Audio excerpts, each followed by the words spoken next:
Buddy. It's time to recall, let's get started, turn on subtitles, and spoilers ahead. The movie starts with a handcuffed man who seems to be badly beaten reaches for his pocket for a cigarette.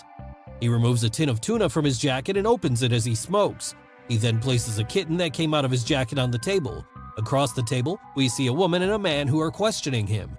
Hutch Mansell seems like an ordinary man living his ordinary life. The man has 2 kids from his wife Becca, who is a successful woman. Hutch has an unremarkable job at his father-in-law Eddie's metal fabrication company. The man seems to be getting sick of his daily boring routine. His son Blake seems to have no respect for him, as he does not even greet his father when he gets home from work. Things do not seem to be great between the husband and wife either, as we see a pillow placed between them, separating the two on the bed. A neighborhood dog barks and Hutch goes out to make sure everything is all right. As he goes downstairs, he hears a noise as intruders break into his house. Hutch tries to make a phone call, but a female intruder gets there and demands money, pointing a gun at Hutch. He notices a tattoo on the female intruder's wrist. Just as they demand his wedding ring, his son Blake gets downstairs and tackles the man. Intruder approaches them with the gun, and Hutch appears to get ready to swing at her with a golf club, but he stops himself and tells Blake to let the intruder go. He does, and the intruder punches him in the face before they flee. The attack on Blake results in him getting a black eye. Blake is pissed off at his father, causing him to drift even further away. The police arrive there. Hutch is pissed off at himself for not taking care of the intruder. His whole family is disappointed in him as they go to bed again. Hutch sleeps downstairs on the couch, and his daughter Sammy joins him. She is the only person in the family who gets along with him. She tells them that they need a cat.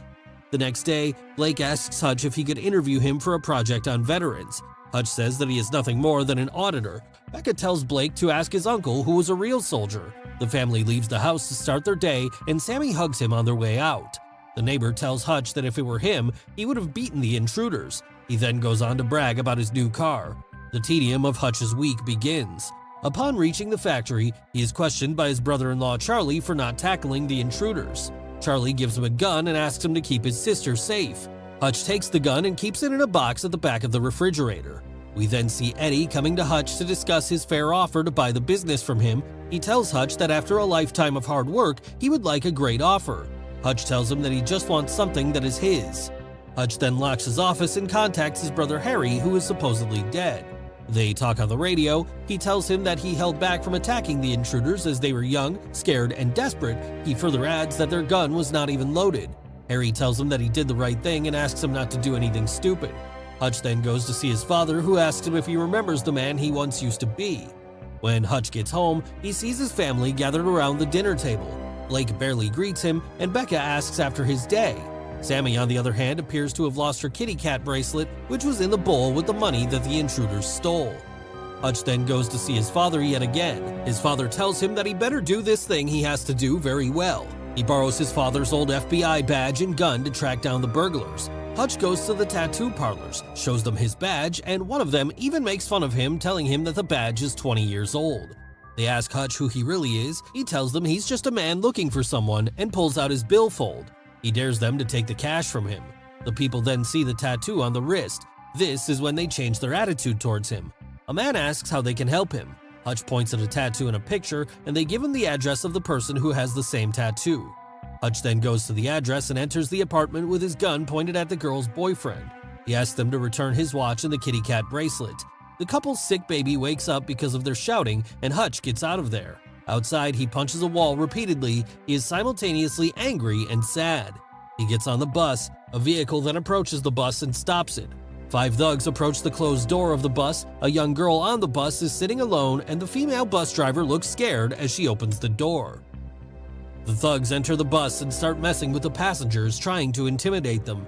Hutch is sitting quietly on the last of the bus. As the thugs surround the young girl, Hutch gets up and walks through them. He asks the driver to get off the bus, then closes the door and returns to face the thugs. Hutch removes the bullets from his gun as the boys look on. He threatens them and they laugh. Hutch, who is already frustrated and furious, gets even angrier and unleashes his wrath on the thugs, beating the hell out of them. He himself gets injured too, but continues to fight. He almost beats them to death. He then gets out and apologizes to the driver for the mess he created. When he gets home, he sees his wife sitting in the darkness. She asks him where he's been, and he tells her it was just like old times tonight. As his wife gently cleans his wounds, he tells her that she seems far away and there is no intimacy left in their marriage. He asks her if she remembers who they used to be. Becca then removes the pillow that separates them on the bed and starts touching him gently. In the next scene, we see a passenger verbally abusing his driver for passing the destination. Yulian Kuznetsov, a mob enforcer, gets out of the car and walks into a club. He gets on stage where he sings and dances, then gets off the stage and walks toward a group of men. He asks them if they are satisfied with the security for Obshak. They tell him that they are satisfied. Yulian then introduces them to Pavel, his right hand. The spokesman for the group says to Yulian that his dancing and singing do not really inspire confidence in them as the guardian of their money. It does not sit well with Yulian, and he responds by killing one of the stakeholders, asking if their confidence is restored. Yulian receives a phone call, and in the next scene, we see him standing at his brother's bedside. The boy's brain has been severely damaged. Yulian assumes that the attack must be related to Obshak. Another man in the room who is badly injured shows Yulian a Metro card he had picked up during the fight on the bus. The next day, Hutch seems better. He seems happy as he prepares for his day. He informs his son that he is proud of him for tackling the intruders. Hutch then receives a phone call from his brother who tells him to see a man known as the Barber. He tells him that one of the thugs he beat is the younger brother of Yulian, a very wealthy Russian crime lord. The Barber tells Hutch all he needs to know and adds that Yulian yet does not know who Hutch is. Despite despising his younger brother, he is still going to avenge him. He tells him that the Obshak is an operation dealing with millions of dollars on the move. Yulian is the current caretaker and seems to be tired of this huge responsibility. Yulian is informed that Hutch's father lives in a nursing home and they keep trying to track his location.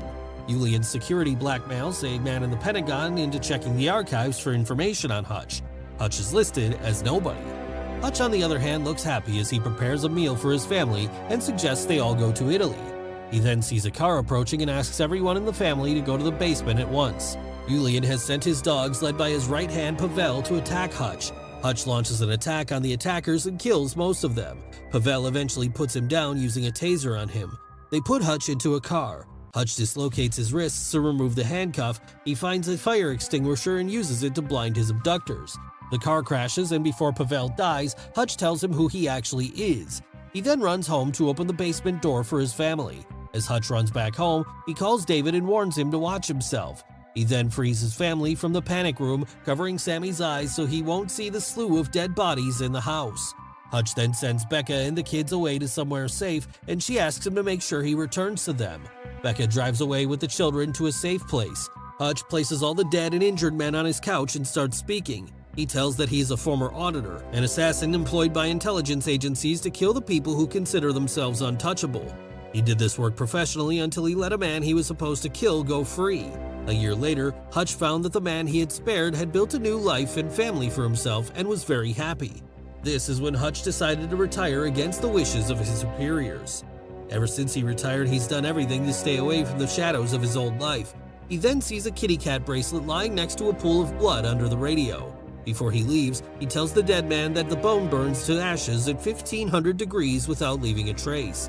Hutch acknowledges that deep down he knew his life was just a facade that lasted longer than he expected. He has to burn down all the traces of the killing he just did, so he sets his house on fire and picks up a photograph of his family as he walks out of the house.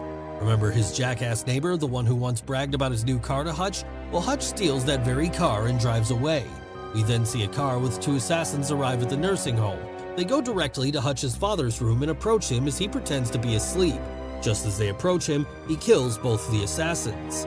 In the next scene, we see Hutch pouring a bag full of gold bars onto Eddie's desk and telling him that he is buying the company.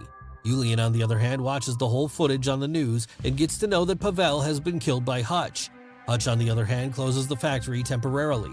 We see that his desk is covered with weapons and ammunition. Harry contacts him on the radio, and Hutch tells him that he has devised a plan. He drives to where the mob are counting the Obshak money. He makes quite an entrance as he opens fire the moment he enters the building. He removes a Van Gogh painting before he sets fire to Yulian's priceless artwork and piles of money. After delivering a fatal blow, Hutch now drives to meet Yulian at the club.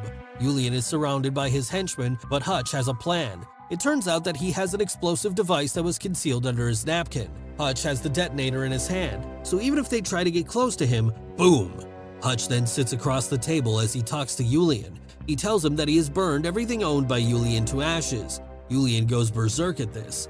Hutch then gives Yulian a choice. He tells him that he can either choose to come after him or better, he can choose to take what little remains and flee. After telling this to Julian, Hutch leaves the club. Julian is now angry and calls every man on his payroll. They all go after Hutch, who is in the factory. David and Harry are also down there to help Hutch deal with the gangsters. They use a variety of advanced weapons and their experience to lay trap for the gangsters. They kill all the gunmen except Julian, who shoots Harry. Hutch charges him with a claymore mine attached to a pane of bulletproof glass and detonates it, killing Julian. Hutch shows his gratification to Harry and David, who leave as the police cars approach. Hutch leaves Becca a loving message. Then a kitten appears. He leaves carrying a painting with a kitten wrapped in his jacket. He is arrested by the police. We are back to the scene where the movie started. Hutch quickly gets released with no charges filed against him. 3 months later, while buying a new house with Becca, Hutch receives a phone call suggesting that his services are still required. In a mid-credits scene, Harry and David are shown driving to an undisclosed location in an RV filled with guns.